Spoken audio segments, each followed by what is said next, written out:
Prions ensemble.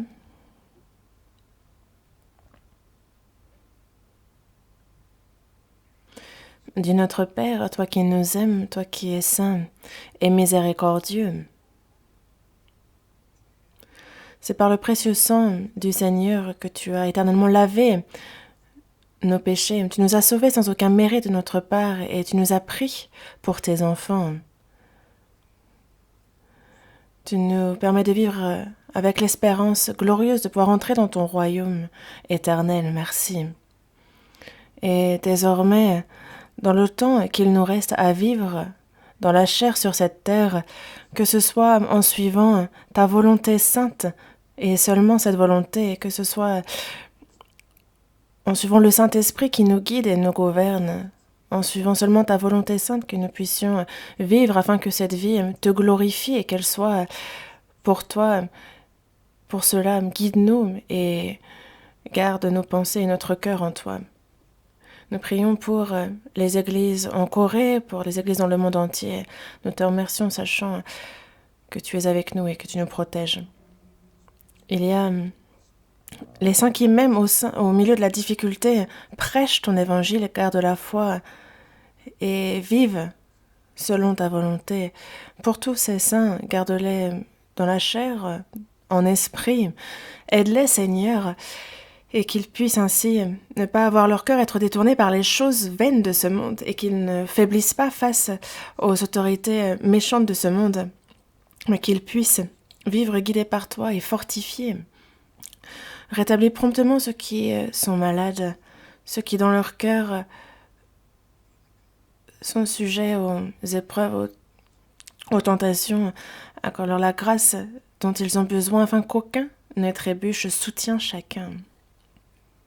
En ton temps, tu nous accordes ta parole, ta grâce, Seigneur. À cette heure encore, donne-nous la parole dont nous avons besoin et enseigne-nous comment il nous convient de vivre et d'agir.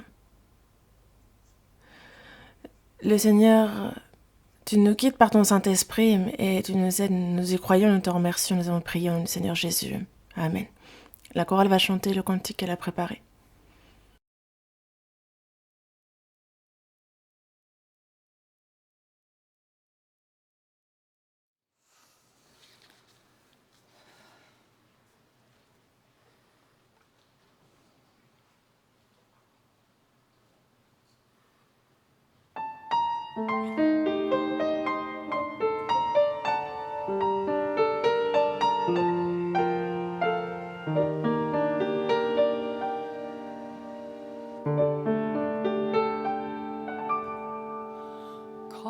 갈보리 산 위에 십자가 섰으니 주가 고난을 당한 표로 험한 십자가를 내가 사랑하니 주가 보혈을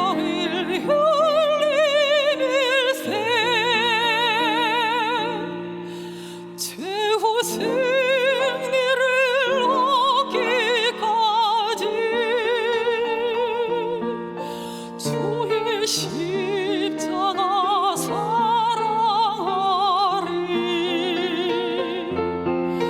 빛난 멸류관 받기까지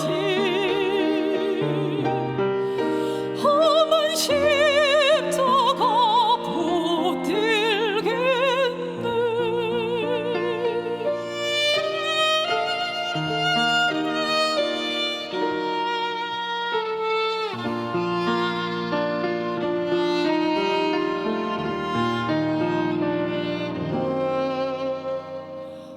험한 십자가에 주가 흘린 피를 믿는 마음으로 바라보니 나를 용서하고 내 죄 사하시려 주가 흘리신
십자가 사랑하리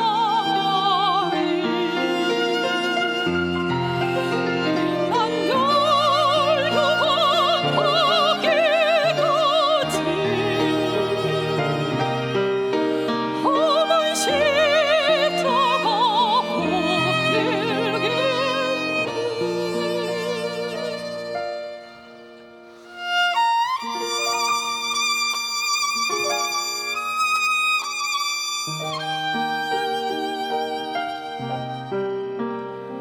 험한 십자가 붙들겠네.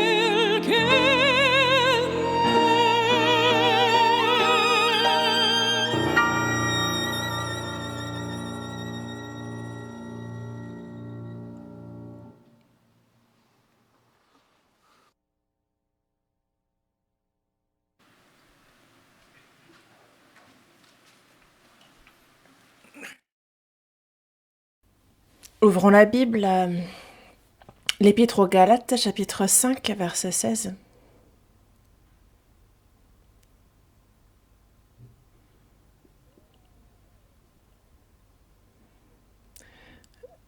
Galates, chapitre 5,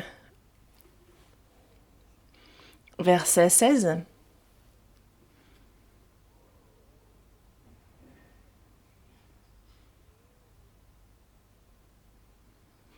Galates, chapitre 5, verset 16.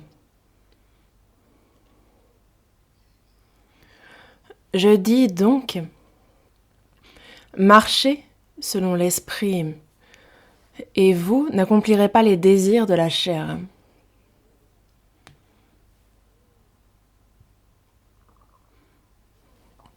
Jusqu'ici?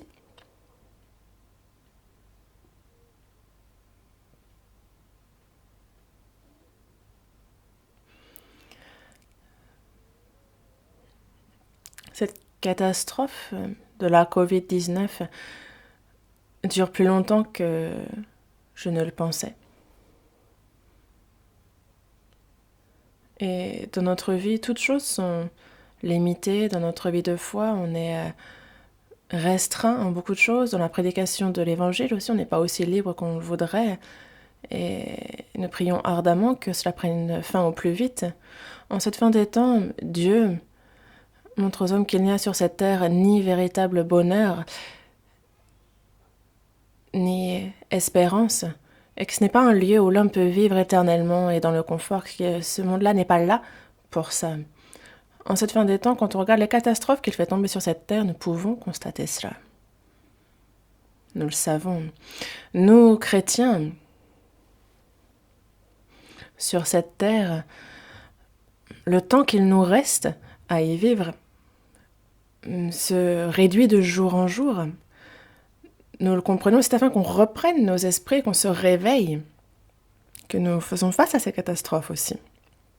Et plus c'est difficile, et plus dans notre cœur, nous sommes affermis et nous préparons à pouvoir rencontrer le Seigneur, quel que soit le moment où il arrive. Nous obéissons à tous ces versets auxquels nous n'avons pas pu obéir jusqu'à présent, et selon les plans de Dieu pour nous, nous faisons aussi notre maximum pour les âmes qui ne sont pas encore sauvées autour de nous. Donc nous avons un cœur toujours plus ardent concernant l'évangélisation. Ce que nous savons et ce dont nous sommes certains, c'est que même au sein de ces difficultés, les chrétiens nés de nouveau voient leur foi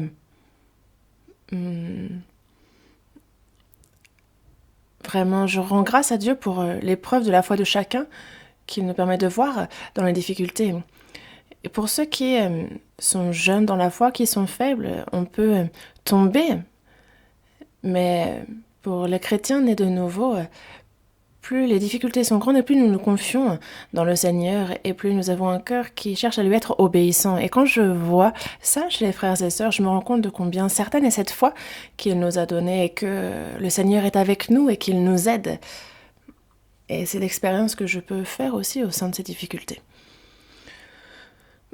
Aujourd'hui, à travers le verset que nous avons lu Galates chapitre 5, verset 16, il y a l'apôtre Paul qui adresse ce verset au sein de Galates et le Saint-Esprit nous l'adresse à nous aujourd'hui. Marcher selon l'Esprit. Et c'est le titre du sermon d'aujourd'hui et ce dont j'aimerais vous parler aujourd'hui. Marcher selon l'Esprit. Ce n'est pas un choix. Ah, on peut marcher selon l'Esprit ou ne pas marcher selon l'Esprit. Ce n'est pas un choix que nous avons, mais c'est un ordre absolu pour nous chrétiens dans notre vie de foi. Marcher selon l'Esprit. Marcher selon l'Esprit a pour contraire d'accomplir les désirs de la chair, de marcher selon la chair, n'est-ce pas?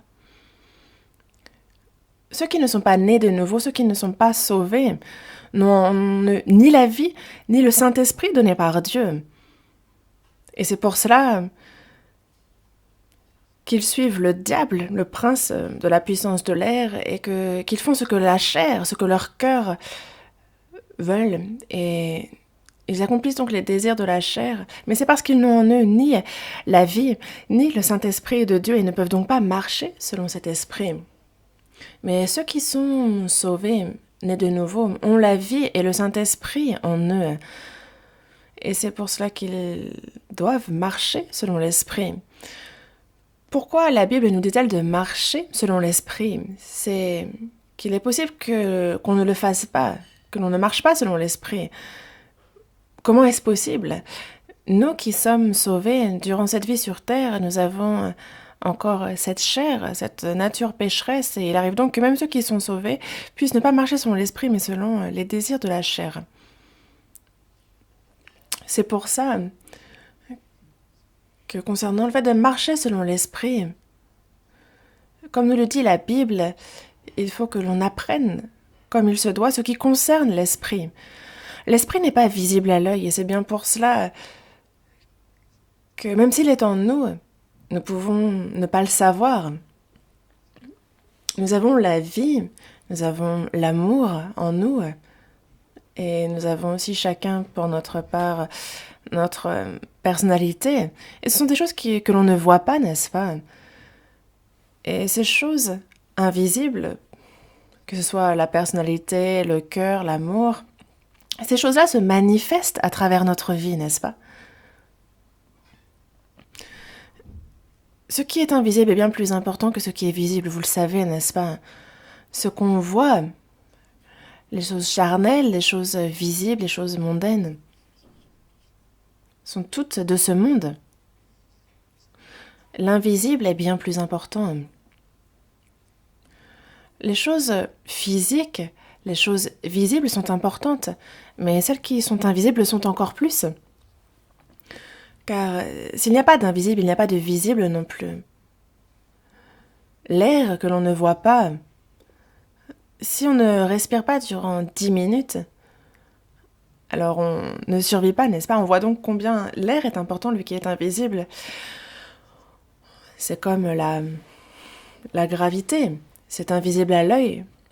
Mais pourtant c'est important, mais nous avons tendance à oublier l'importance des choses invisibles. Pourquoi? Parce qu'on ne les voit pas. Et donc, on ne réfléchit pas trop à ces choses invisibles. On a tendance à les oublier. L'homme aussi, concernant les choses physiques, les choses charnelles, il y a quelque chose pour l'homme de bien plus important. Il y a cette personnalité qui est invisible à l'œil, ce qui est en lui. Pour les chrétiens, en eux, il y a la vie que Dieu a mis. Les gens de ce monde ont un esprit, mais ils ne savent même pas qu'ils en ont un. Ils ne savent pas que Dieu existe. Et ils ignorent tout concernant ce qui est divin. Mais par contre, les chrétiens savent que Dieu existe, qu'il existe l'éternité, qu'il existe un royaume éternel, que nous avons une âme, un esprit. Et après le salut, à travers la parole, nous apprenons ce qui concerne l'esprit, le fait qu'il est présent en nous, etc. Et c'est pour cela que marcher selon l'esprit, il nous faut déjà savoir que le Saint-Esprit est en nous. il nous faut savoir en quoi consiste l'œuvre du Saint-Esprit, n'est-ce pas? Sinon, on ne peut pas marcher selon l'Esprit, ce serait difficile, n'est-ce pas? Mais jusqu'à présent, nous avons beaucoup appris sur le Saint-Esprit, mais nous avons cette tendance à oublier. C'est pour cela que on revient dessus, on essaie de se remémorer ces choses, et ce, à travers la Bible. Le Saint-Esprit, on a le Père, le Fils et le Saint-Esprit. Le Saint-Esprit est donc Dieu de manière égale. Il fait partie de la Trinité. Et c'est celui qui accomplit l'œuvre de Dieu à la fin des temps. C'est pour cela que dans Jean chapitre 14, verset 16, Jésus dit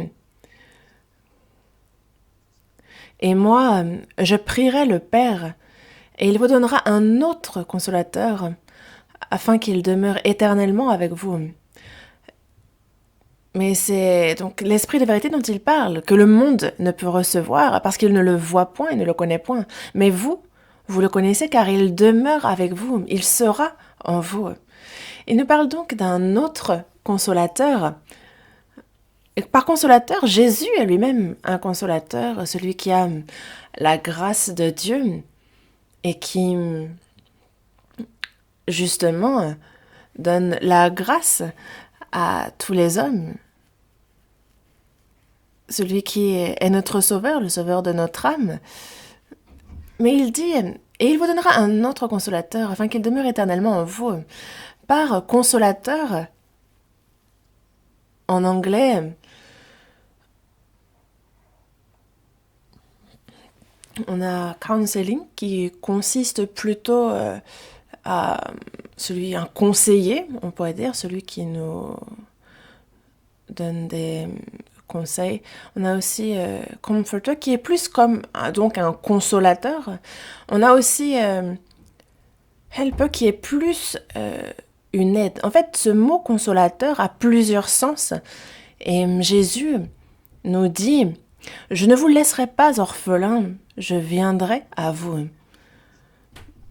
Jésus venu en chair sur cette terre, qui s'est montré à ses disciples, il était avec eux, mais après qu'ils aient été élevés dans les cieux, c'est par le Saint-Esprit qu'il est désormais avec eux. Le Père, le Fils et le Saint-Esprit sont une seule et même personne. Donc, que ce soit l'Esprit de Christ, le Saint-Esprit ou l'Esprit de Dieu, c'est un seul et même Esprit. C'est Dieu. Dans Matthieu, chapitre 28, verset 20, il est dit « Et voici, je suis avec vous tous les jours jusqu'à la fin du monde. » Après que Jésus soit parti, c'est le Saint-Esprit qui est venu et qui est là jusqu'à la fin du monde. Et nous, personnellement, depuis le jour de notre salut jusqu'à ce que le Seigneur revienne, jusqu'à ce que nous mourions, le Saint-Esprit est venu en nous. C'est une promesse qui nous a été faite qu'il sera avec nous tous les jours jusqu'à la fin du monde. Et c'est une promesse vraiment très surprenante. Dans l'Ancien Testament, on a le Père qui, justement, à travers l'histoire d'Israël, le peuple élu, il témoigne de qui il est, de quel Dieu il est. À travers le Fils, il a donné beaucoup de paroles et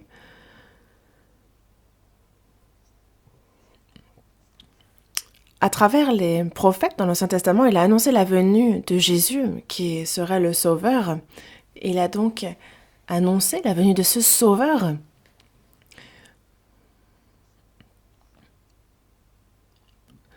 Dans l'Ancien Testament, Dieu est celui qui a fait la promesse, justement, d'envoyer le Sauveur. Ensuite, on a le Fils, qui est Jésus. Donc, Dieu fait homme sur cette terre est venu. Et à travers la vie de Jésus, on a vu la puissance de Dieu, son amour, ses promesses. Cela a été manifesté durant la vie de Jésus. Et non seulement en parole, mais son amour et sa grâce ont été manifestés par la mort de Jésus sur la croix et sa résurrection, par l'accomplissement ainsi de la rédemption de nos péchés. Il nous donne ainsi la vie, et c'est ce que Jésus a accompli comme œuvre. C'est ce que le Fils Jésus a accompli. Il a accompli la promesse faite dans l'Ancien Testament par Jésus. Il a accompli parfaitement cette promesse. Après que Jésus ait été élevé dans les cieux, le Saint-Esprit est descendu, est venu comme il avait été promis aussi, et il nous fait comprendre, il nous transmet la parole, l'évangile de Dieu, et il œuvre afin que cet évangile soit prêché jusqu'aux extrémités de la terre. Et c'est pour cela que, après que Jésus soit crucifié, ressuscité et qu'il ait été élevé dans les cieux, jusqu'à la fin, c'est le Saint-Esprit qui justement va faire que la parole de Dieu soit accomplie jusqu'au bout et prêchée.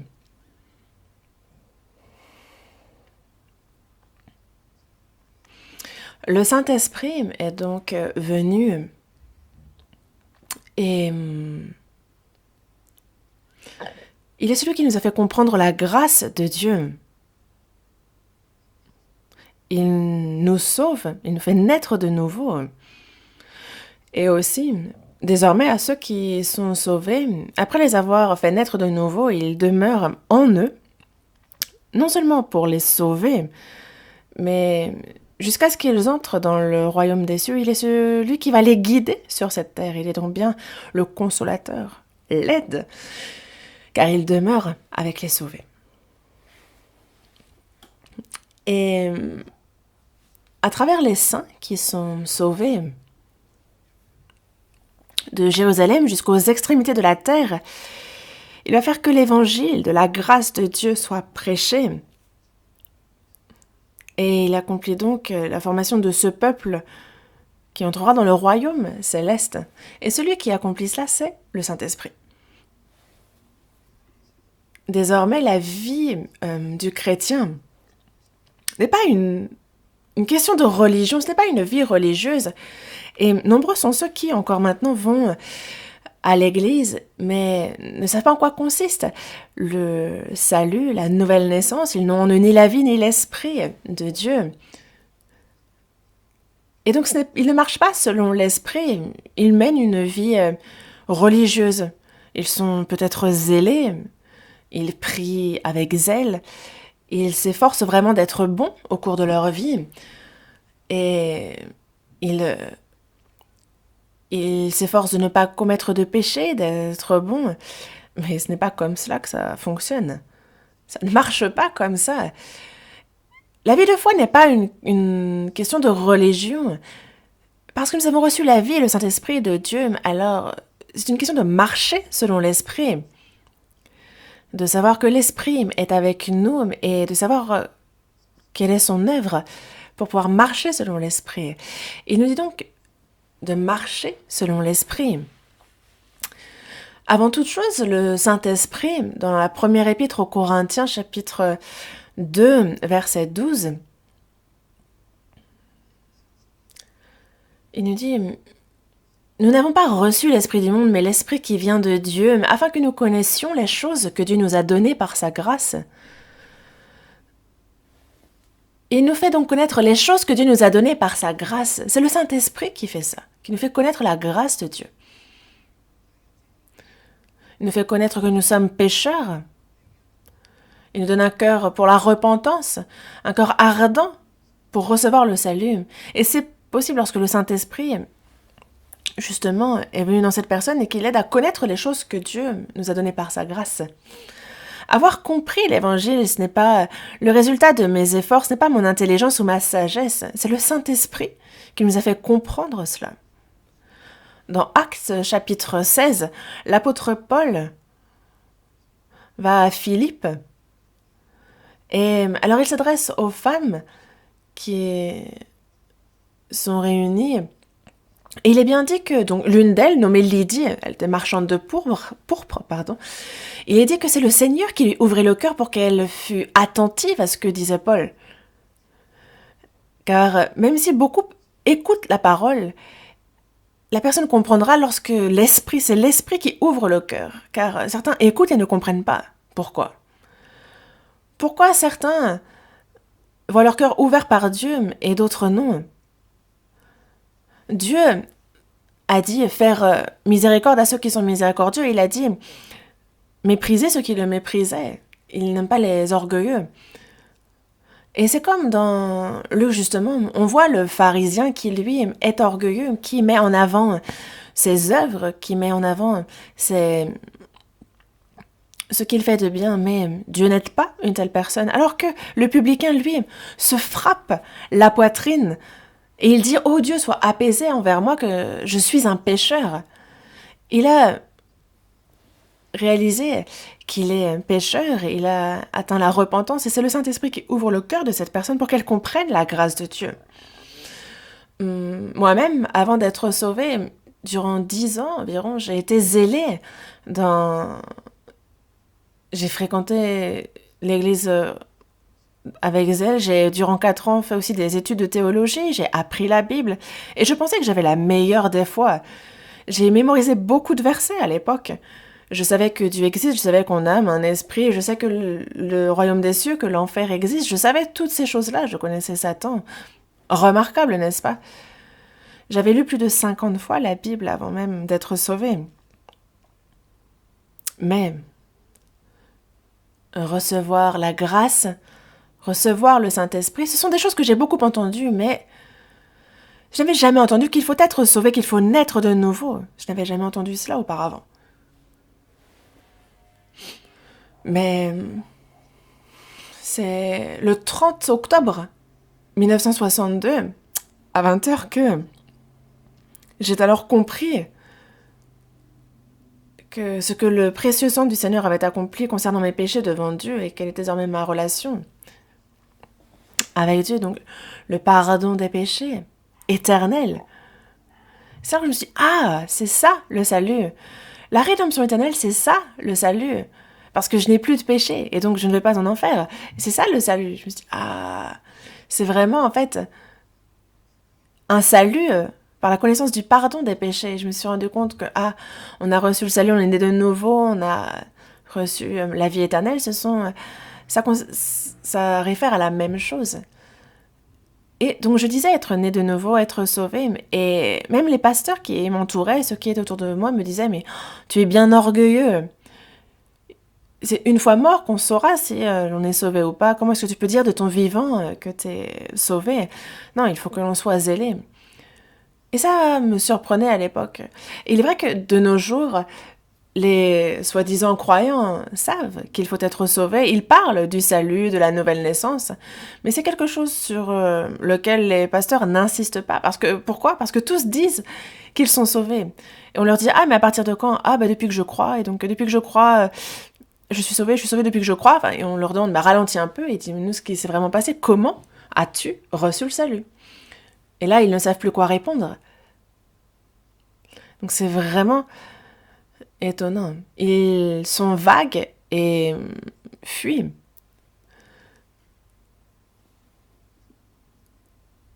Mais le salut est une expérience certaine, ce n'est pas quelque chose de vague, de flou que l'on peut falsifier. Une personne qui n'est pas certaine de comment elle a connu la grâce de ce qu'elle a compris, ne pas être sûre de son salut. Mais ceux qui sont nés de nouveau, désormais, c'est le Saint-Esprit qui leur a permis de comprendre, de croire. Et ils ont cette assurance du salut, ils ont véritablement cette confiance qui vient aussi du Saint-Esprit. Et le Saint-Esprit, désormais, dans Romains chapitre 8, verset 16, il est bien dit que l'Esprit lui-même rend témoignage à notre esprit que nous sommes enfants de Dieu. Le Saint-Esprit, en même temps qu'il redonne vie à cet esprit qui était mort, il rend témoignage que nous sommes enfants de Dieu. Il en est comme le garant. Le Saint-Esprit est donc entré en moi. Mais celui qui s'attache au Seigneur est avec lui un seul esprit. Notre esprit et l'esprit du Seigneur est désormais un seul et même esprit. Et donc le Saint-Esprit nous témoigne et il nous donne cette confiance, cette assurance dans notre salut. Après nous avoir fait comprendre cette grâce. Dans Jean, chapitre 3, verset 5, il est bien dit Si un homme ne naît d'eau et d'esprit, il ne peut entrer dans le royaume de Dieu. Quand on reçoit le salut, le Saint-Esprit entre en nous et il nous fait connaître la grâce de Dieu. Et c'est le Saint-Esprit qui est en nous désormais. Il nous sauve. Il s'en va? Non. Il nous sauve et il demeure en nous. C'est pour ça que dans Galates chapitre 3 verset 2, il nous est bien dit « Voici seulement ce que je veux apprendre de vous. Est-ce par les œuvres de la loi que vous avez reçu l'Esprit ou par la prédication de la foi ?» Celui qui nous fait croire, c'est le Saint-Esprit. Et c'est pour cela que, aussi, le Saint-Esprit, comme nous l'a dit le Seigneur Jésus,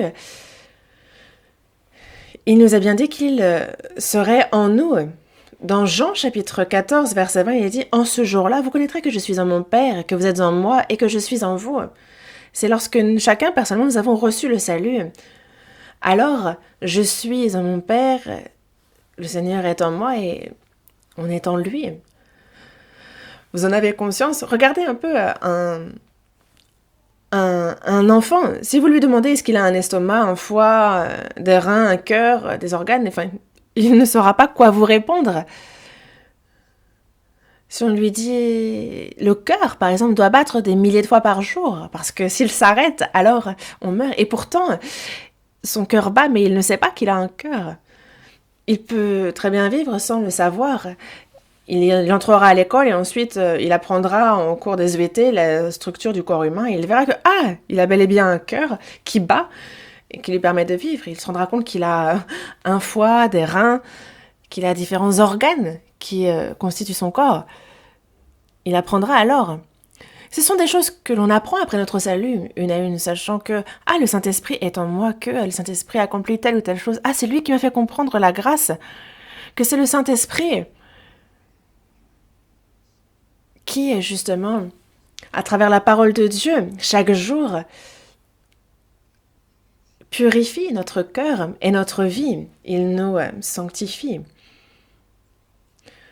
Dans Jean, chapitre 17, verset 17, il est bien dit « Sanctifie-les par ta vérité, ta parole est la vérité. » Être sauvé ne veut pas dire que l'on n'a plus aucune pensée pécheresse, que l'on ne commet plus aucun péché. Non, alors comment faire? Désormais, c'est le Saint-Esprit qui, par la parole, chaque jour, va nous sanctifier par la parole.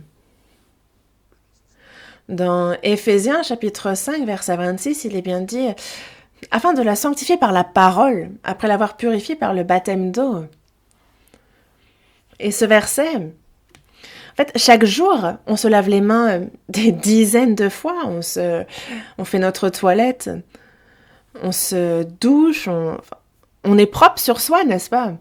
On se lave les dents. Et quand pourrait-on faire tout ça, être propre sans eau? Et il en va de même pour notre cœur et notre vie. C'est par la parole, c'est par l'eau de la parole. Et c'est le Saint-Esprit qui nous permet de la comprendre et donc de nous purifier chaque jour. Lorsque nous la lisons, lorsque nous la mémorisons, lorsque nous l'écoutons, lorsque nous l'apprenons, c'est alors que le Saint-Esprit, à travers cette parole, va sanctifier notre cœur, notre vie, nos pensées. Et ce, chaque jour, il va nous purifier. Dans le psaume 119, verset 9, si on regarde ce verset, il nous dit bien « Comment le jeune homme rendra-t-il pur son sentier en se dirigeant d'après ta parole ?» Comment le jeune homme rendra-t-il pur son sentier? Alors que l'on est actif, on est vraiment vif, comment le jeune rendra-t-il pur son sentier? En se dirigeant d'après ta parole. C'est en se dirigeant d'après ta parole. Car le Saint-Esprit nous enseigne, à travers cette parole, ce qu'il nous faut faire et ce que nous ne devons pas faire.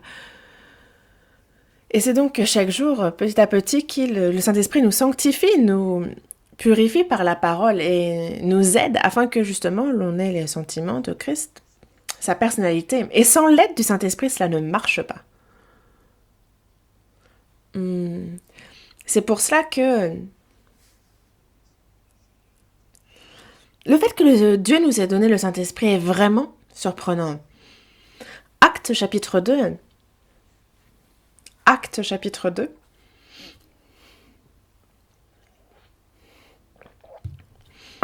Actes chapitre 2, verset 38. Actes chapitre 2, verset 38, je lis. Pierre leur dit, « Repentez-vous et que chacun de vous soit baptisé au nom de Jésus-Christ pour le pardon de vos péchés et vous recevrez le don du Saint-Esprit. Car la promesse est pour vous, pour vos enfants et pour tous ceux qui sont au loin, en aussi grand nombre que le Seigneur notre Dieu les appellera. »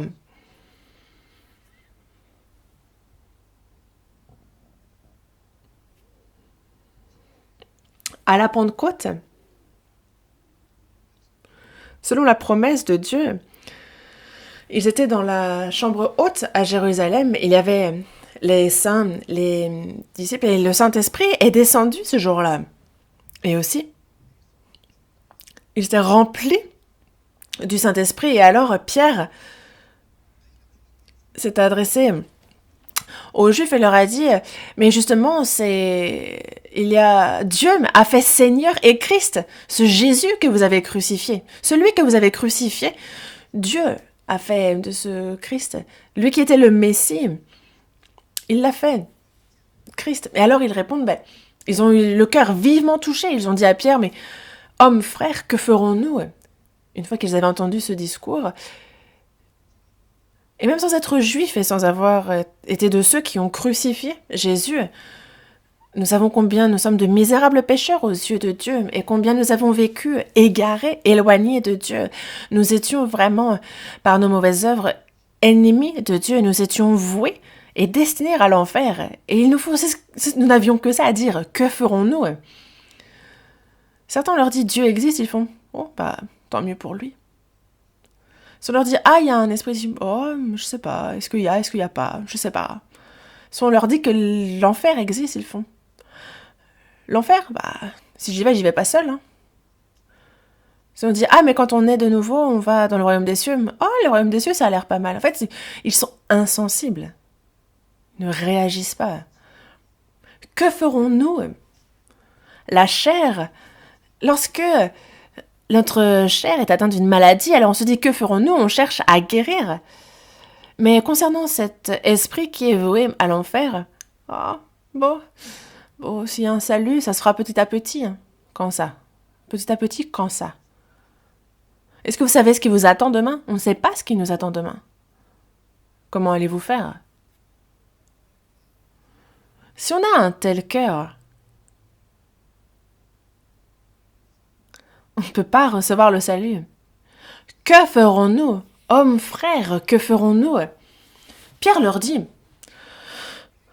repentez-vous. Qu'est-ce que se repentir? Savoir combien nous sommes de misérables pécheurs aux yeux de Dieu et que Jésus, celui qu'ils ont crucifié, est le Christ. Il faut être affligé, sachant combien nous sommes de grands pécheurs aux yeux de Dieu, que nous sommes atteints d'une maladie fatale, mortelle. Et lorsque c'est le cas physiquement, les gens ne savent plus ce qu'ils peuvent faire. Ils font tous les diagnostics possibles. Et lorsqu'on leur dit concernant l'enfer qu'ils y sont voués, il n'y a pas de réaction. Alors que la vie charnelle n'est que pour quelques dizaines d'années, alors que concernant le diagnostic de l'âme, c'est l'enfer pour l'éternité. Mais ça ne leur fait pas peur. Mais que ferons-nous?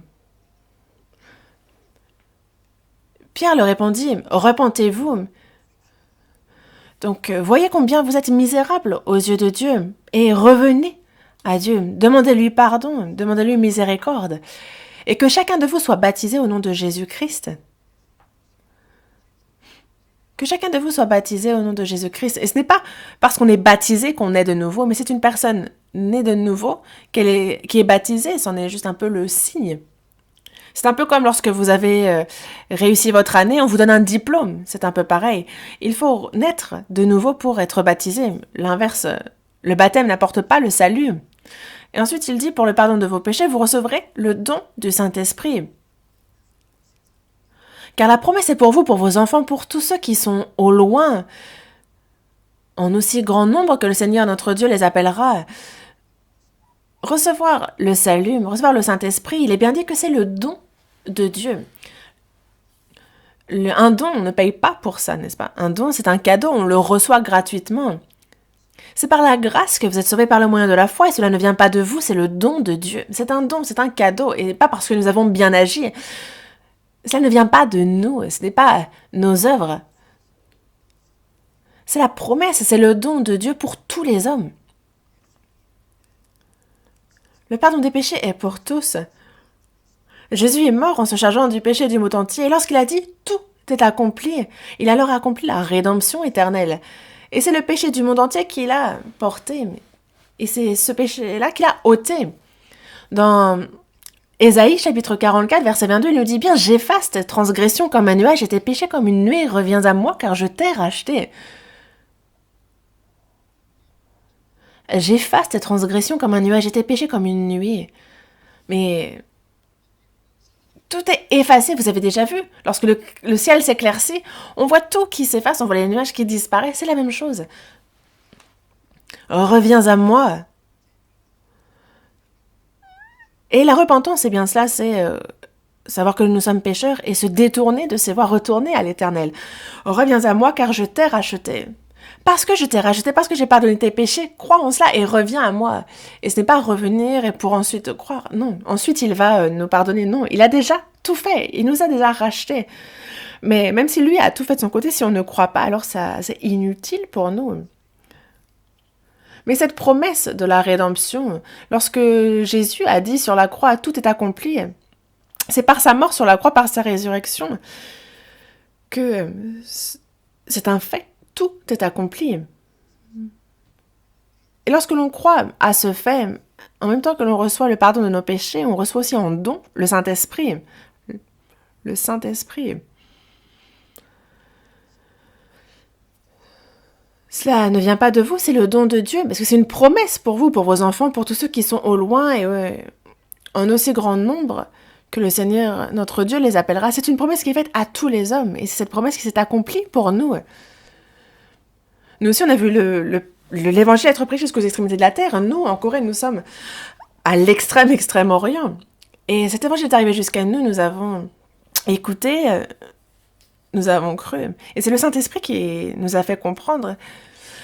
Dans Nombre, chapitre 23, verset 19, ce verset nous dit que Dieu n'est point un homme pour mentir, ni fils d'un homme pour se repentir. Donc il ne ment pas, il ne va pas dire et ne pas faire.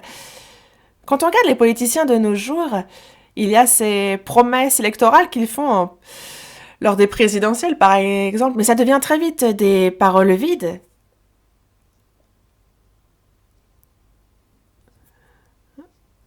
Eux-mêmes ne sont pas confiants concernant la mise en application des promesses qu'ils disent, et donc ils font ces promesses électorales, et il y en a beaucoup qui ne tiennent pas, n'est-ce pas? C'est un mensonge que de ne pas tenir ses promesses. Mais Dieu, lui, n'est point un homme pour mentir. Il ne se repent pas. Et donc, ce qu'il a dit, ne le fera-t-il pas? Ce qu'il dit, il le fait. Ce qu'il a déclaré, il l'exécute. Lorsqu'il a dit avoir pardonné les péchés, il les a pardonnés. Lorsqu'il a dit « Croyez, vous recevrez un don », le salut, cela se passe comme ça. Tout se passe selon les promesses de Dieu. Désormais, dans une personne sauvée, il y a le Saint-Esprit. Et c'est afin que quiconque croit en lui ne périsse point, mais qu'il ait la vie éternelle. C'est une promesse qu'il nous a faite aussi, et nous qui sommes sauvés, on a vu cette promesse s'accomplir en nous. Dans Jean, chapitre 6, verset 37, il dit que tous ceux que le Père me donne viendront à moi, et je ne mettrai pas dehors celui qui vient à moi. Tous ceux qui vont réellement vers le Père, il a bien dit, je ne mettrai personne dehors de ceux qui viennent à moi. Il n'y a aucun pécheur qui soit rejeté. Pourquoi? Parce que la grâce de Dieu est bien plus grande que nos péchés, mais il y a ceux qui ne croient pas. Et ceux qui ne croient pas sont finalement malheureux et c'est frustrant. Mais cette promesse de Dieu s'est accomplie en nous.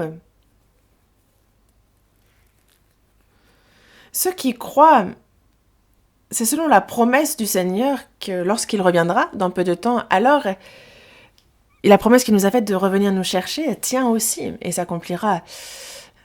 moi et ma femme, on en discutait, en disant « Waouh, la semaine est passée trop vite.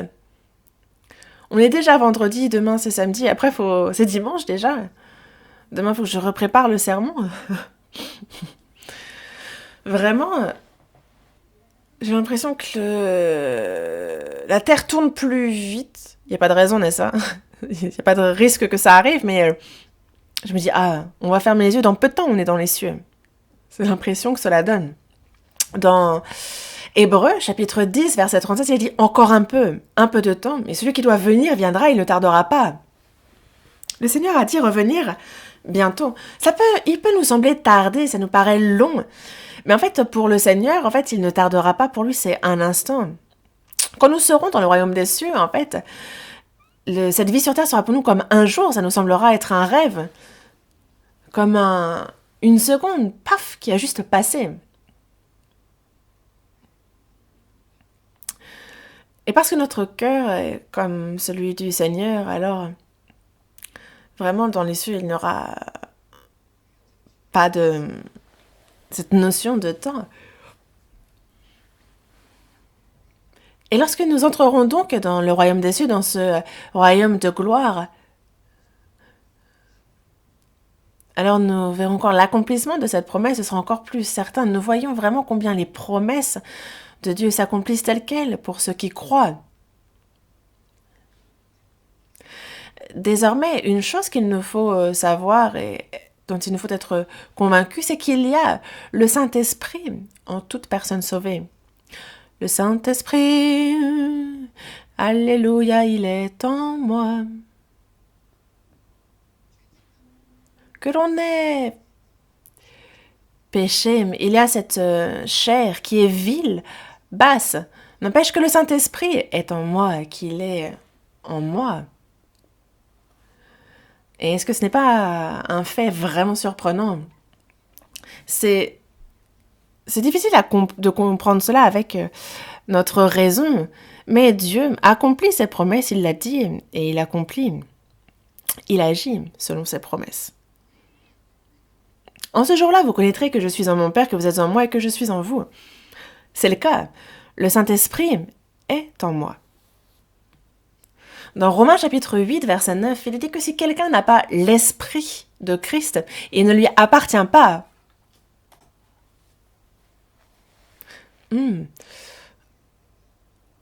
Si quelqu'un n'a pas l'Esprit de Christ, il ne lui appartient pas lorsque l'on est de nouveau, alors on reçoit l'Esprit de Christ. Et c'est pour ça qu'on appelle les sauvés des chrétiens, parce qu'il y a l'Esprit de Christ, il y a Christ en eux. Les chrétiens sont ceux qui ont Christ en eux, au sein desquels l'Esprit de Christ est. Mais certains vont vouloir être gentils et disent « Ah, bon, un tel, il est chrétien. » ou « Ah, une telle, elle est chrétienne. » Mais on ne peut pas utiliser le terme chrétien n'importe comment. C'est ceux en qui l'Esprit de Christ, en qui Christ vit. Lorsque l'on dit être sauvé, être né de nouveau, ce n'est pas pour que le quartier crie lui il est sauvé, lui il est né de nouveau. Non. C'est certes une joie. Par exemple, quand on entend que quelqu'un est sauvé, on se réjouit vraiment, mais on ne va pas le crier sur les toits. Il nous faut aussi attendre de voir comment cette personne va grandir. Une personne qui a véritablement en elle l'Esprit de Christ va changer. Regardez un chiot et un lionceau. Petit, on ne fait pas une grande différence. Mais quand ils grandissent, le lionceau devient un lion. Ça se voit, il y a le tempérament d'un lion. Une personne sauvée aussi a la vie, a l'esprit de Christ. Et alors, la vie de foi va croître, ils vont grandir. Et petit à petit, justement, les sentiments de Christ, on va voir cette personnalité de chrétien se former de plus en plus. Et alors, on pourra se dire, vraiment, cette personne est un chrétien. Dans Romains, chapitre 8, verset 14, il dit que tous ceux qui sont conduits par l'Esprit de Dieu sont fils de Dieu. Et ce n'est pas parce que l'on est conduit par l'Esprit de Dieu que l'on est fils de Dieu, mais quand on est fils de Dieu, on est conduit par l'Esprit de Dieu. Parce que le Saint-Esprit est en nous une fois sauvés, et il nous conduit, il nous guide, et c'est ce qui manifeste que nous sommes réellement fils de Dieu. Dans la première épître aux Corinthiens, chapitre 6, verset 19, il est dit « Ne savez-vous pas que votre corps est le temple du Saint-Esprit qui est en vous ?» Après notre salut, en nous, il y a le Saint-Esprit. En fait, et vu que c'est là où le Saint-Esprit, il y a notre corps et le temple. À Jérusalem, il y avait donc le temple aussi, là où demeurait Dieu. Mais, à l'époque de Jésus, Dieu n'était pas dans ce temple. Voici, votre maison vous sera laissée déserte, elle sera donnée aux bandits.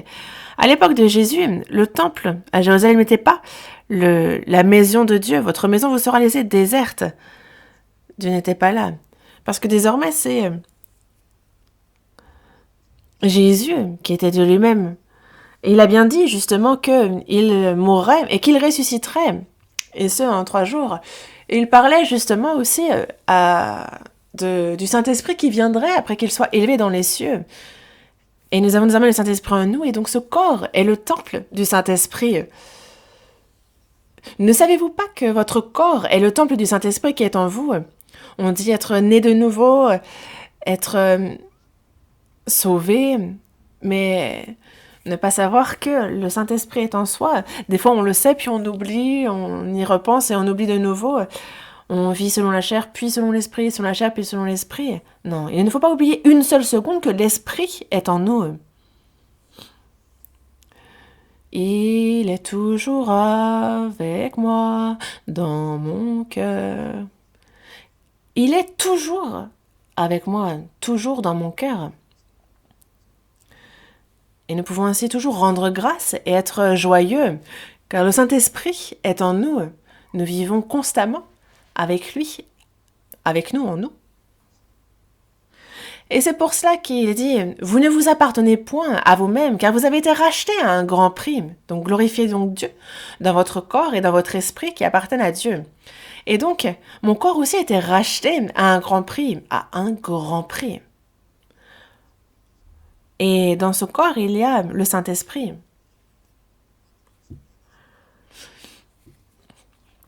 Et donc, il y a ce corps qui ne nous appartient point, parce qu'on a été racheté à un grand prix. Nous ne l'avons pas reçu de nos parents.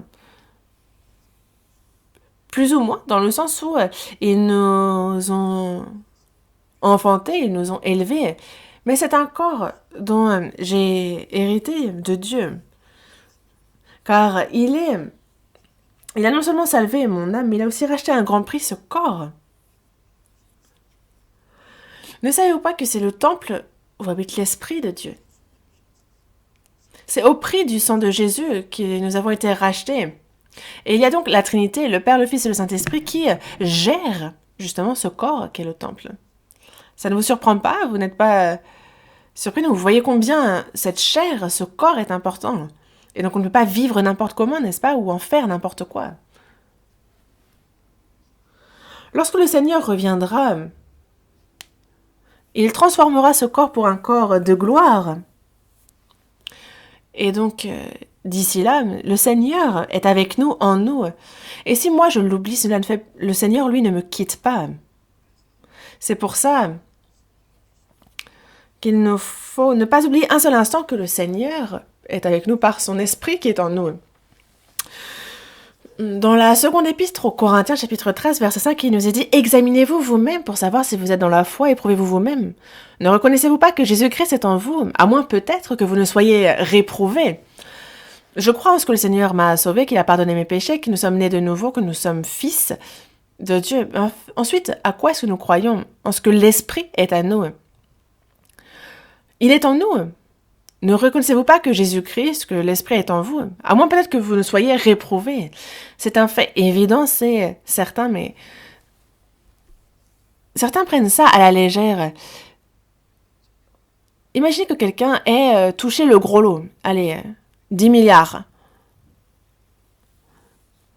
On peut dire, en termes un peu mondains, que oui, il a gagné le gros lot et c'est vraiment la vie qui s'ouvre devant lui. Mais imaginez qu'il ne sache pas que le ticket de loto qu'il a est le ticket gagnant et qu'il se mouche avec et qu'il le jette.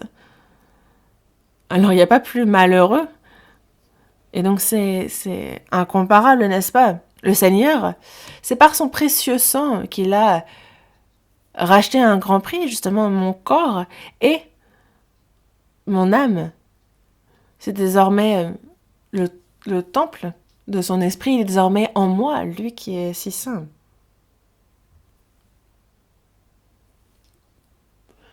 Et ce sera quelque chose que l'on oublie. Le fait que le Saint-Esprit est en nous, c'est quelque chose qu'il nous faut savoir. Et le Saint-Esprit aussi n'est pas quelque chose de flou qui flotte dans les airs. Non, c'est vraiment une personnalité à part entière. Dans Éphésiens chapitre 4, verset 30, il est dit de ne pas attrister le Saint-Esprit de Dieu. Lorsque nous commettons des erreurs, que nous ne sommes pas obéissants à la parole de Dieu, alors cela attriste le Saint-Esprit de Dieu, mais il se lamente. De même aussi, l'Esprit nous aide dans nos faiblesses, car nous ne savons pas ce qu'il nous convient de demander dans nos prières, mais l'Esprit lui-même intercède par des soupirs inexprimables. Dans Jacques, chapitre 4, il est bien dit que, justement, c'est avec jalousie que Dieu chérit l'Esprit qu'il a fait habiter en nous. Parce que l'Écriture ne parle pas en vain. Une femme qui a un mari, si elle aime un autre homme, plus que son mari, est-ce que le mari, s'il apprend ça, est-ce que vous pensez qu'il ne sera pas jaloux, que ça va aller pour lui? Non. Le Seigneur nous aime plus que n'importe qui. Il nous aime et il a ainsi été jusqu'à mourir sur la croix, à verser son sang pour notre salut. Et c'est ce Seigneur-là qui est en nous. Alors, si j'aime le monde ou si j'aime les choses de ce monde, alors qu'il nous a bien dit, n'aimez point le monde, ni les choses qui sont dans le monde, il nous a bien dit, adultères que vous êtes, ne savez-vous pas que l'amour du monde est inimitié contre Dieu? Celui donc qui veut être ami du monde se rend ennemi de Dieu. Une personne qui souhaite s'approcher du monde, elle est adultère. Et justement, il a bien dit, être jaloux. Et vous, qu'est-ce que ça vous fait? Que le Saint-Esprit soit jaloux, qu'il soit attristé, affligé, ça ne vous dérange pas. Mais sachez qu'il y a le Saint-Esprit qui a une personnalité à part entière. Et donc, comment on pourrait vivre comme bon nous semble, sachant cela? Ce serait vraiment mépriser l'Esprit. On ne peut pas faire une telle chose. Le Saint-Esprit, c'est vraiment... il a des connaissances, il a des émotions et une volonté. C'est donc une personnalité à part entière, une personnalité parfaite et absolue. Et souvenez-vous-en, c'est la promesse de Dieu. Le fait qu'il nous ait sauvés est vraiment surprenant. Et le Seigneur ne nous dit pas, désormais on se retrouve au ciel. Non, il demeure en nous. Dans Galates, chapitre 2, verset 20, il dit « J'ai été crucifié avec Christ, et si je vis, ce n'est plus moi qui vis, c'est Christ qui vit en moi. » Et si je vis maintenant dans la chair, je vis dans la foi au Fils de Dieu qui m'a aimé et qui s'est livré lui-même pour moi. C'est désormais pour le Seigneur qui est mort pour moi sur la croix. C'est vraiment par amour qu'il est mort et c'est lui qui vit en moi. Si on y réfléchit, c'est lui qui, par amour pour moi, il s'est donné, il s'est livré lui-même pour moi. Il y a le Seigneur de vie qui est en moi et il est désormais le Maître, le Seigneur de toute ma vie. Moi, j'ai été crucifié avec Christ sur la croix. C'est fini. Ce n'est plus moi qui vis désormais. Et ce verset-là, continuez à y réfléchir, à le mâcher, à le ruminer. Ce n'est plus moi qui vis, c'est Christ qui vit en moi. Je ne suis désormais plus le maître, le Seigneur de ma vie. Dans la première épître de Pierre, chapitre 3, verset 15, il nous est bien dit « Sanctifiez dans vos cœurs Christ le Seigneur, étant toujours prêt à vous défendre avec douceur et respect devant quiconque vous demande raison de l'espérance qui est en vous. » Mais c'est désormais Christ, le Seigneur, dans nos cœurs, n'est-ce pas? C'est à lui qu'il faut remettre autorité, c'est désormais lui qui gère. Reconnais-le dans toutes tes voies et il aplanira tes sentiers. Lorsqu'il y a une décision importante à prendre, il ne faut pas suivre nos désirs, notre volonté, notre opinion, non. Interroger le Seigneur. Pourquoi? Parce qu'il est notre Seigneur, notre Maître, et il faut voir quelle est sa volonté, ce qui lui est agréable, ce qui est bon. Et si ce n'est pas, même si moi je le veux, s'il ne le veut pas, ne pas le faire. C'est ce qu'il convient de faire, n'est-ce pas? Si le Seigneur n'aime pas, je n'aime pas. S'il aime, j'aime. Si ça le réjouit, cela me réjouit aussi. Et donc on a un seul et même cœur, n'est-ce pas? C'est comme ça que ça doit se passer, non? Désormais, il nous faut marcher selon l'esprit. Marcher selon l'esprit, c'est un ordre. Le Saint-Esprit nous sanctifie, il nous purifie chaque jour et il nous rend accomplis toujours plus chaque jour. Car quand nous sommes sauvés, nous sommes de misérables pécheurs voués à l'enfer, mais petit à petit, il nous forge et en tant que fils de Dieu, il fait en sorte que l'on soit apte à rentrer dans justement le royaume des cieux. Il nous éprouve afin de nous forger pour être parfaits quand on entrera dans le royaume. C'est ça aussi que le Saint-Esprit fait. Et c'est pour cela que chaque jour, il nous renouvelle, il nous rend accomplis comme des hommes faits pour entrer et être dignes d'entrer dans le royaume. Après notre salut aussi, il y a tant de choses qu'il faut que l'on apprenne. Avant d'être sauvés, nous ne connaissions rien des affaires de Dieu, des affaires divines, mais désormais c'est le Saint-Esprit qui nous enseigne ces choses. Évangile selon Jean, chapitre 14, verset 26.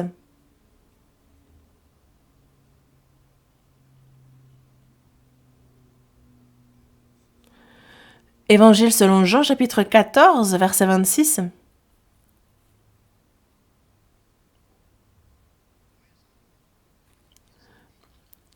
Mais le Consolateur, l'Esprit Saint, que le Père enverra en mon nom, vous enseignera toutes choses et vous rappellera tout ce que je vous ai dit.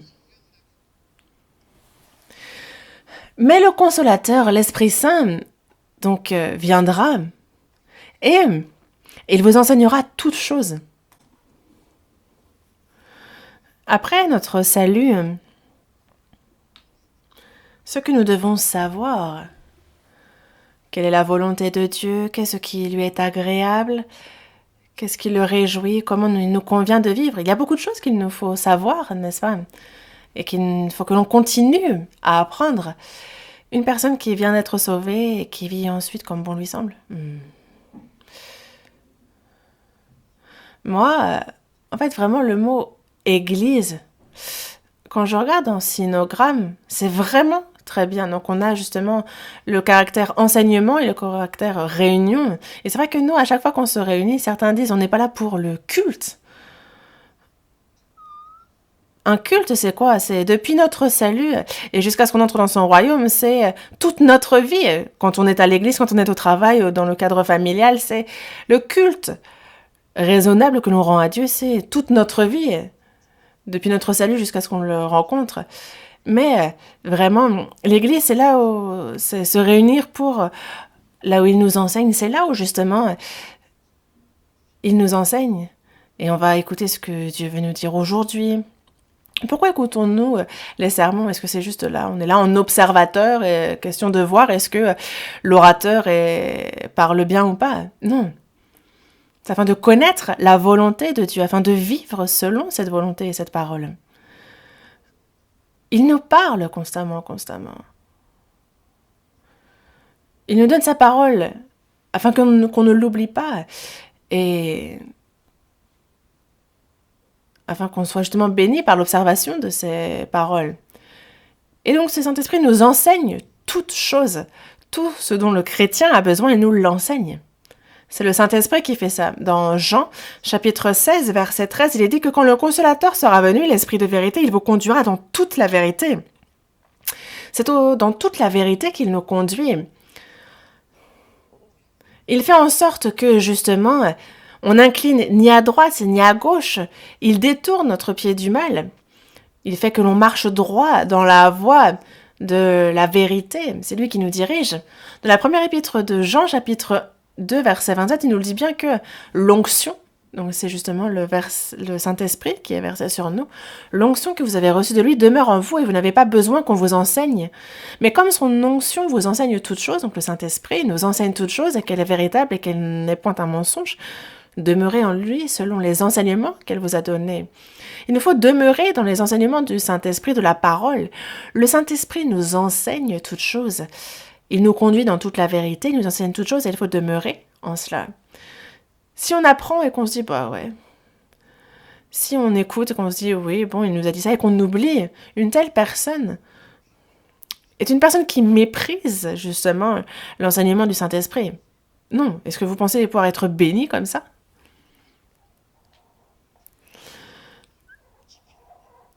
En ce qui concerne le fait d'observer la parole du Seigneur, c'est qu'il y a beaucoup de promesses dans la chair et en esprit liées à sa parole. Il est bien dit, béni celui qui observe ses commandements. Certains vont ne rien se refuser pour mieux vivre et dans un plus grand confort. Mais pourquoi ne pas croire justement à toutes ces promesses que Dieu fait à celui qui est obéissant à sa parole? Est-ce que c'est ne pas y croire ou ne pas pouvoir y croire? Il faut y croire. Croire lorsque l'on est sauvé, croire dans la vie pour l'obéissance.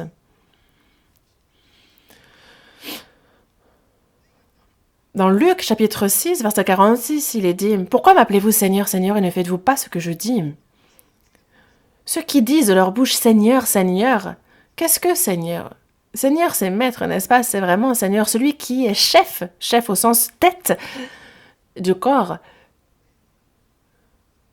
Qu'il soit fait selon la volonté du Seigneur, que je vive ou que je meure, que ce soit sa volonté qui soit faite. C'est ce qui doit se passer dans notre vie, mais on n'est pas obéissant au Seigneur. On dit Seigneur, Seigneur, alors cela devient un mensonge. Non?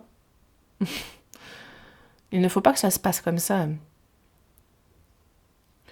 Que l'on vive ou que l'on meure, si c'est la volonté de Dieu que l'on vive, si c'est sa volonté que l'on meure, mais que par notre vie ou notre mort, en tout cas sa volonté soit faite. Et si c'est la volonté du Seigneur, on est prêt à subir tout ce qu'il faudra. Comment pourrait-on désobéir à la parole du Seigneur et vivre? Comment peut-on même juste penser que cela soit possible? Désormais, le Saint-Esprit nous enseigne donc toutes choses. Dans la première épître aux Corinthiens, chapitre 2, versets 10 et 11, il nous dit bien que l'Esprit sonde tout, même les profondeurs de Dieu. Nous, on ne peut connaître avec notre intellect la volonté de Dieu, les profondeurs de Dieu, même si on saisit parfois, sans le Saint-Esprit qui nous enseigne cela, on ne peut pas connaître Dieu profondément. Lequel des hommes, en effet, connaît les choses de l'homme si ce n'est l'Esprit de l'homme qui est en lui? Mais de même, personne ne connaît les choses de Dieu si ce n'est l'Esprit de Dieu. Les choses de l'homme, les animaux ne les comprennent pas. Vous pouvez avoir un animal domestique que vous avez eu avec vous toute votre vie, vous pouvez vous apprécier l'un l'autre, mais l'animal n'aura jamais conscience de savoir, il ne s'inquiétera pas, sachant que les affaires de son maître ne fonctionnent pas bien. Non. L'homme, justement, c'est l'esprit de l'homme qui connaît les choses de l'homme. Et il en va de même, pour connaître les choses de Dieu, il faut l'esprit de Dieu, c'est l'esprit de Dieu qui doit l'expliquer. L'esprit de Dieu sonde tout, même les profondeurs de Dieu, et il nous les révèle. C'est surprenant, non? Mais il nous fait connaître les choses en proportion de notre obéissance. Parce qu'il peut nous enseigner beaucoup, mais si on n'obéit pas, il s'arrêtera là. Il ferait bon, fais comme tu veux. Ce que nous pouvons faire, même si ce n'est pas tout, il faut que l'on commence par les petites choses, l'obéissance même aux petites choses, mais si c'est une à une. Alors il va nous enseigner davantage, on va obéir, il va nous enseigner encore plus, et on obéira, et ainsi de suite. C'est ce qu'il nous faut faire. Et c'est pour cela que Le Saint-Esprit aussi, une des œuvres du Saint-Esprit importantes, comme vous le savez dans Éphésiens chapitre 4 verset 3, il est dit de nous efforcer de conserver l'unité de l'Esprit par le lien de la paix, n'est-ce pas? Donc le Saint-Esprit nous fait connaître la grâce de Dieu, nous enseigne aussi combien il nous convient de vivre en tant que chrétiens, et ensuite le chrétien sauvé, il les unit.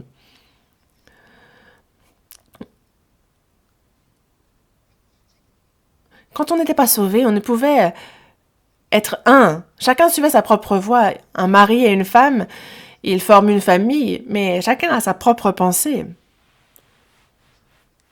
Et un petit rien peut même les séparer. Mais c'est en Christ que l'on est un.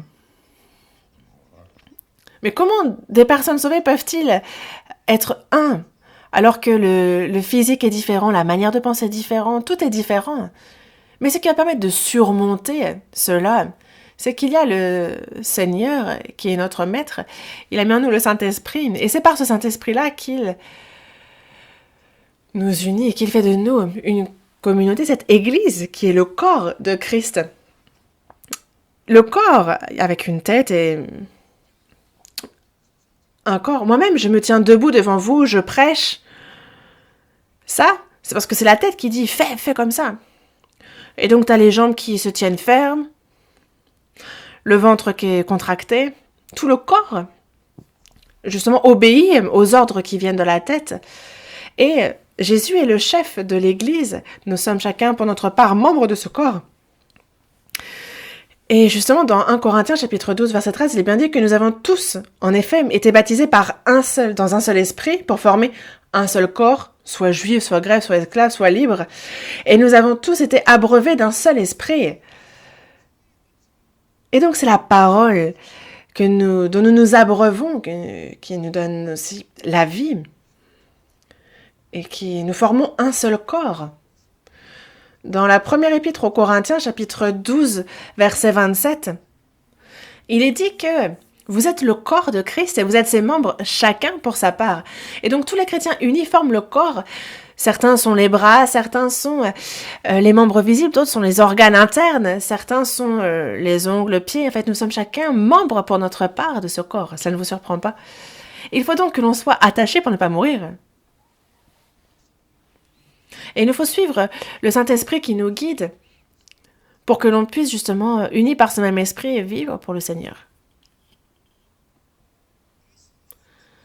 Et c'était ça, être guidé par le Saint-Esprit. Marcher selon l'Esprit n'est pas suivre tout seul ce que l'on veut. Non, c'est ensemble. C'est les frères et sœurs, ceux qui ont le même Père, nous qui avons une même espérance, nous qui vivrons ensemble éternellement une fois dans les cieux. Il faut que nous ayons les mêmes sentiments, le même cœur, même âme, un même esprit. Dans Philippiens, chapitre 1, verset 20, chapitre 2, verset 2, il est dit « Ayez un même sentiment, un même amour, une même âme, une même pensée. » L'église de Philippe, il y avait des personnes zélées, vraiment très zélées. Certains s'enorgueillaient d'ailleurs. Et ça faisait qu'ils n'avaient pas forcément le même cœur. Pourquoi une telle chose? Pourquoi faut-il que cela se passe comme ça? Il faut avoir les mêmes sentiments, un même amour, une même âme, une même pensée continuellement. Il faut être un.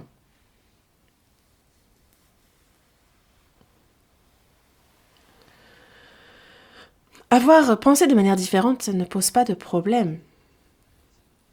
On ne peut pas justement se imposer sa pensée, son opinion. Non, si on a le même but, cela ne posera pas de problème. Le but dans notre vie, ce n'est pas ma satisfaction personnelle, c'est pas moi, c'est vraiment pour le Seigneur, n'est-ce pas? Et c'est pour cela que l'apôtre Paul, dans Philippiens, dit bien que selon ma ferme attente est mon espérance que je n'aurai honte de rien, mais que maintenant, comme toujours, Christ sera glorifié dans mon corps avec une pleine assurance, soit par ma vie, soit par ma mort. C'est ce qu'il souhaite, que Christ soit glorifié dans son corps, soit par sa vie, soit par sa mort. Soit par ma vie, soit par ma mort, que Christ soit glorifié dans mon corps avec une pleine assurance. Et évidemment, Est-ce que c'est quelque chose de particulier? Est-ce qu'il n'y a que l'apôtre Paul qui doit vivre ainsi? Non, nous aussi. Une ferme attente, il faut que mon espérance, que notre attente soit la même. Comment faire pour que je puisse vivre comme bon me semble, que je me fasse plaisir? Ce n'est pas à ça qu'il faut réfléchir, mais plutôt savoir comment faire la volonté de Dieu, comment lui être agréable. Dans Philippiens chapitre 2, verset 13, il est dit que c'est Dieu qui produit en vous le vouloir et le faire selon son bon plaisir.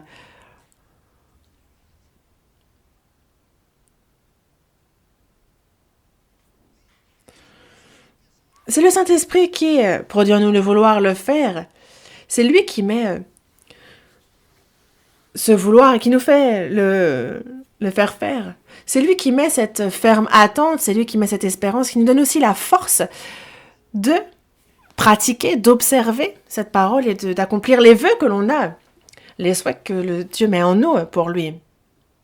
Il nous conseille, il est vraiment aussi le consolateur, mais il est aussi notre conseiller, il est celui qui nous console, il est celui qui nous aide, c'est bien le Saint-Esprit.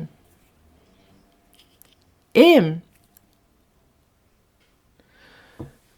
il nous enseigne aussi la voie à suivre.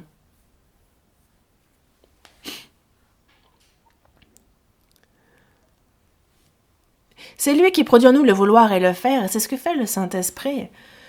On ne peut pas dire oh, « Non, j'en veux pas, j'ai pas envie ».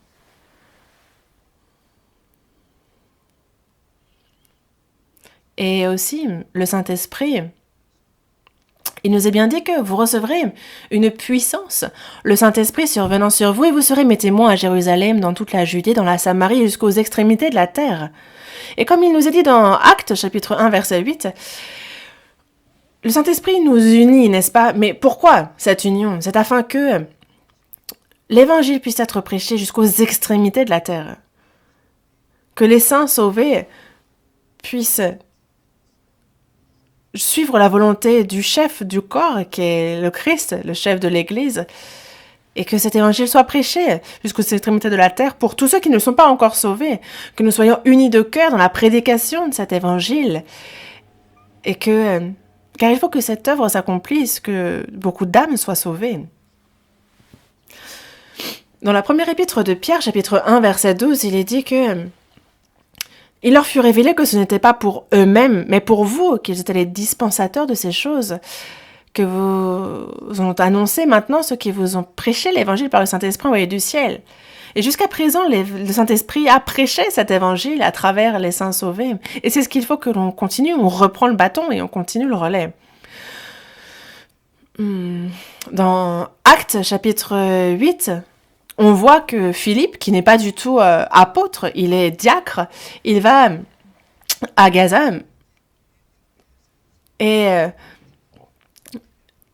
c'est là justement on lui dit lève-toi et va du côté du midi parce que tu vas rencontrer justement un eunuque qui lui va avoir besoin de toi. Lui qui était ardent dans la recherche de la connaissance de Dieu, du salut. Et c'est Dieu qui va guider Philippe jusqu'à lui afin qu'il soit sauvé. Dans Jérémie chapitre 29, verset 13, il est dit « Vous me chercherez et vous me trouverez, si vous me cherchez de tout votre cœur. » Comment? Pour rencontrer le Seigneur, il faut déjà rencontrer une personne sauvée. C'est une personne sauvée, une personne qui peut prêcher cette parole qui sauve, pour que l'autre soit sauvé. C'est à travers la parole qu'on rencontre Dieu. Vous me chercherez, vous me trouverez si vous me cherchez de tout votre cœur. C'est Dieu qui fait rencontrer les personnes qui pourront prêcher les paroles qui sauvent. Et si seulement nous sommes ardents dans notre cœur, si vraiment... Alors il nous fait rencontrer ceux qui cherchent ardemment le salut. Il est vrai que l'on ne peut pas prêcher librement avec la Covid-19, mais il se passe tout de même des choses miraculeuses. J'en entends parler lors des rapports de mission contre les Philippines, la Mongolie et autres. L'évangélisation continue. Oui. Plus c'est dur et plus le cœur des hommes s'abaisse.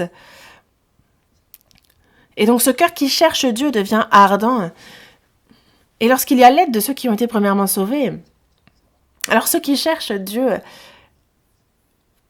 les guide afin qu'ils puissent le rencontrer et les aide à être sauvés. Cherchez et vous trouverez, demandez et on vous donnera. Et c'est qui fait rencontrer les uns avec les autres? C'est le Saint-Esprit. Il y a ceux qui cherchent. Et il fait en sorte que ceux qui cherchent le salut rencontrent ceux qui peuvent leur en parler. Mais une personne qui n'a pas à cœur d'évangéliser, une personne qui n'est pas attentive, alors il pourra bien avoir une personne qui, elle, a soif du salut. Elle ne la verra pas. Dans Galates, chapitre 5, verset 16, il nous a dit de marcher selon l'esprit, n'est-ce pas? Et vous n'accomplirez pas les désirs de la chair. Lorsque l'on marche selon l'esprit, alors on n'accomplit pas les désirs de la chair. Dans Galates chapitre 5, dans le verset 17, il est dit « La chair a des désirs contraires à ceux de l'esprit, et l'esprit en a de contraires à ceux de la chair. » Et ils sont opposés entre eux, et c'est afin qu'on ne fasse pas ce que l'on voudrait. Il y a donc conflit, il y a combat entre les deux, ils sont opposés. Dans une personne sauvée, il y a le Saint-Esprit, et il y a cette nature qui n'a pas encore changé, cette nature pécheresse, et il y a conflit, combat entre les deux. Et ça va, ça vient, d'un côté et de l'autre. Dès notre salut, il y a ce conflit interne, cette guerre dans notre corps. Et c'est pour ça que dans Romains chapitre 7, versets 22 et 23, il est dit « Je prends plaisir à la loi de Dieu, selon l'homme intérieur, mais je vois dans mes membres une autre loi qui lutte contre la loi de mon entendement et qui me rend captif de la loi du péché qui est dans mes membres. » Après le salut, il serait idéal que l'on puisse voir cette nature pécheresse disparaître, mais ce n'est pas le cas. Il y a cet homme intérieur, il y a ce Saint-Esprit qui prend plaisir à la loi de Dieu, mais il y a aussi cette chair qui, elle, dans ses membres, qui cherche à vivre pour elle. Et donc, il y a ces deux entités qui sont en conflit en nous. Que faut-il faire alors? Dans Éphésiens, chapitre 3, verset 16, il est bien dit que il nous donne, selon la richesse de sa gloire, d'être puissamment fortifiés par son esprit dans l'homme intérieur. Parce que nous avons ce corps, et c'est comme des fois vous avez des bactéries, n'est-ce pas, qui entrent dans le corps, et on a les globules blancs qui, eux, hop, vont contrer ces virus, ces bactéries. En fait, on a ce système immunitaire, en fait, on a ces globules blancs qui vont justement les repousser. Mais si on est faible dans notre corps, si notre système immunitaire est faible, alors le virus va s'installer, les bactéries vont se multiplier et cela va toucher tout le corps et ça peut même mettre en péril la vie de quelqu'un. Dès que nous sommes sauvés dans notre cœur, il y a le Saint-Esprit, mais on a aussi cette nature pécheresse qui n'est pas partie et c'est une guerre ardente qu'il y a entre les deux. C'est vraiment un combat déchaîné entre les deux. Et j'ai lu un livre pour enfants écrit par une de nos diacres et il y avait une histoire assez drôle. Il y avait une personne qui avait reçu 2 chiens en cadeau. L'un est blanc et l'autre est noir. Donc un chien blanc et un chien noir. Et en fait, une personne voit ces 2 chiens et dit « Waouh, ça doit être trop bien !» Et je me dis « Tiens, on pourrait se faire un peu d'argent avec ces 2 chiens. » Il dit « Oh, comment ?» Et il dit « Ah, mais en fait, si tu t'arranges bien, on peut faire des combats de chiens. » Des combats de chiens? Oui, on peut... En fait, on les fait se battre l'un contre l'autre, on rassemble un peu les gens aux alentours et ensuite on lance les paris. Moi, je parie sur le blanc, moi je parie sur le noir. Et on dit « Ah, allez le blanc, allez le noir. » Des fois, c'est le blanc qui gagne, des fois, c'est le noir et inversement. Mais les hommes ne savent pas qui va gagner cette fois-ci, quel est le chien qui va battre l'autre. Mais le maître, il sait. Pourquoi? Parce que le maître sait à qui il donne à manger. Il y en a un qui est affamé, il n'a pas la force même de se battre et de vaincre. La chair, il y a ce qu'elle veut voir, ce qu'elle veut manger, il y a ce qu'elle veut dire. Elle ne veut pas écouter la parole, elle ne veut pas lire, elle ne veut pas observer cette parole. Et si jamais, justement, il y a l'homme intérieur qui est tout affaibli, qui est sans force, qui n'a pas mangé, parce qu'on ne lit pas, parce qu'on n'écoute pas, qu'on ne médite pas, comment voulez-vous que l'esprit soit vainqueur de la chair? Il faut que, justement, le nourrir suffisamment pour que l'esprit justement, qu'on ne suive pas les convoitises de la chair. Et c'est pour cela que dans Romains chapitre 8, verset 12, il nous est bien dit, frères, nous ne sommes point redevables à la chair pour vivre selon la chair. Si vous vivez selon la chair, vous mourrez, mais si par l'esprit vous faites mourir les actions du corps, vous vivrez. On n'est pas redevable, on n'a pas de dette vis-à-vis de la chair. Imaginez la chair qui vous dit, donne l'argent. Non, on n'a rien à rendre à la chair. On n'est pas redevable à la chair. Elle veut manger des bonnes choses, il y a des choses qu'elle veut voir, des choses qu'elle veut écouter, des choses qu'elle veut faire, ceci, cela. En fait, elle demande beaucoup de choses, la chair. Mais on n'est pas redevable à la chair. Ce n'est pas elle qu'il faut suivre, on ne lui doit rien. Non, parce que celui qui vit selon la chair, il meurt. Mais par contre, si par l'esprit on fait mourir les actions du corps, alors on vit. Une personne qui vit selon la chair et qui n'en compte pas de problème, on ne sait pas, elle est peut-être vraiment dans la chair. Mais une personne qui vit dans la chair, elle est comme morte. Si vous vivez selon la chair, vous mourrez. Non, il ne faut pas que cela se passe ainsi. Mais si par l'esprit, vous faites mourir les actions du corps, vous vivrez. Il nous faut donc vaincre par l'esprit, que l'esprit triomphe. L'apôtre Paul l'a bien dit, hein. C'est par l'esprit qu'on fait mourir les actions du corps. Il l'a dit aussi, il a traité durement son corps, il l'a tenu assujetti, pardon. La chair se bat contre l'esprit. C'est un combat acharné. Mais il nous est dit, justement, par l'esprit, on peut faire mourir les actions du corps. Dans Romains, chapitre 8, il nous est bien dit que l'affection de la chair est inimitié contre Dieu, parce qu'elle ne se soumet pas à la loi de Dieu et qu'elle ne le peut même pas. Donc ceux qui vivent selon la chair ne sauraient plaire à Dieu.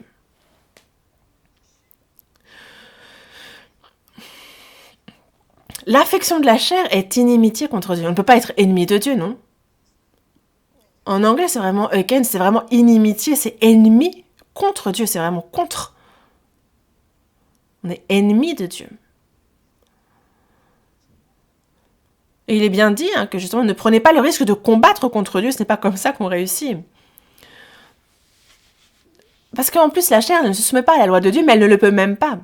Quand on écoute les sermons, on se dit « il faut vivre selon la parole, oui, il faut pratiquer ça. » Quelques heures après, on se dit « Bon, voilà, moi j'ai reçu le pardon de mes péchés, je vais aller au ciel, tant pis pour la vie sur cette terre, moi j'ai telle et telle excuse. » Des personnes se trouvent beaucoup d'excuses pour ne pas vivre selon la parole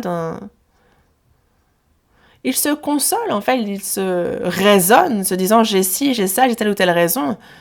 Et ils se trouvent beaucoup d'excuses. Pourquoi tant d'excuses?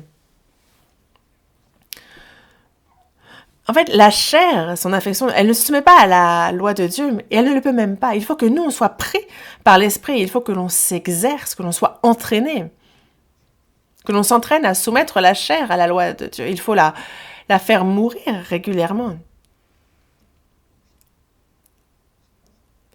Parce que ceux qui vivent selon la chair ne sauraient plaire à Dieu. En suivant la chair, il est bien dit que l'on ne pourra pas plaire à Dieu. Le problème est de savoir est-ce que l'on plaît à Dieu ou pas, est-ce qu'on lui est agréable dans notre vie.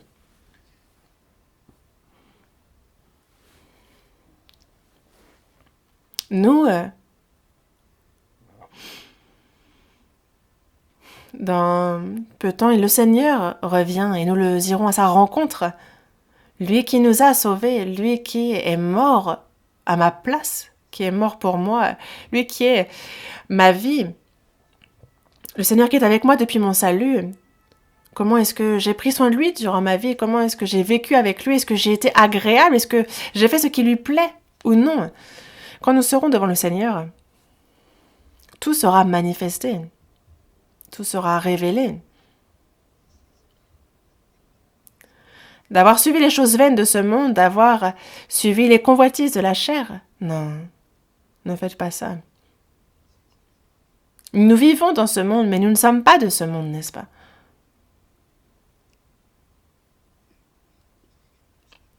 Vous avez la loi de la gravité, n'est-ce pas?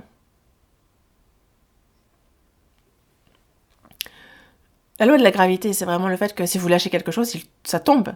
C'est une force, donc la force gravitationnelle. Mais si on le tient, elle ne tombe pas, n'est-ce pas, par exemple, pour ce couvercle. Et la gravité aussi, en fait, il y a une force qui est utilisée lorsqu'on lance des fusées qui vont à l'encontre de cette force et il en va de même dans la vie de foi. Dans Ésaïe, chapitre 40, verset 31, il est dit que ceux qui se confient en l'Éternel, ils renouvellent leur force, ils prennent le vol comme les aigles, ils courent et ne se lassent point, ils marchent et ne se fatiguent point. Et c'est pour ceux qui se confient en l'Éternel. Ils voient leur force renouvelée, ils prennent le vol comme les aigles, et ils courent, ils se lassent point, ils marchent, et ils vont vers le ciel. Mais par contre, si vous tirez une balle dans un oiseau, il va s'effondrer au sol. Il y a cette loi du Seigneur qui est en nous. Dans Romains chapitre 8, verset 2, il est dit qu'en effet, la loi de l'esprit de vie en Jésus-Christ, il y a cette loi, cette force. Et elle m'a affranchi de la loi du péché et de la mort. Elle nous a affranchis de la loi du péché et de la mort. Désormais, nous avons la vie, l'esprit, une force bien plus grande que celle du péché ou de la mort. C'est la loi de l'esprit de vie en Jésus-Christ qui est bien plus forte que la loi du péché et de la mort. Et sachez que le diable peut utiliser notre chair, notre corps.